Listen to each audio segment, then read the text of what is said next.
দেশি বিদেশি বিনিয়োগকারীদের ব্যবসায়িক বিরোধ দ্রুত ও নিরপেক্ষভাবে নিষ্পত্তির জন্য বিশেষায়িত বাণিজ্যিক আদালত চালুর কাজে অগ্রগতির কথা জানিয়েছেন প্রধান বিচারপতি সৈয়দ রিফাত আহমেদ।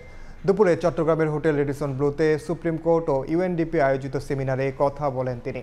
প্রধান বিচারপতি বলেন, গেল 4 ডিসেম্বর উপদেষ্টা পরিষদে বাণিজ্যিক আদালতের অধ্যাদেশের খসড়ার নীতিগত অনুমোদন দেওয়া হয়। কিছু সংযোজন বিয়োজনের পর দ্রুত এটি চূড়ান্ত অনুমোদন দেওয়া হবে।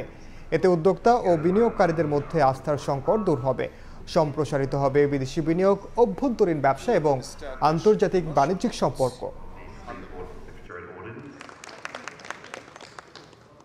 Secretariat Ordinance 2025. With a single legal instrument, the Supreme Court now possesses full administrative and financial autonomy.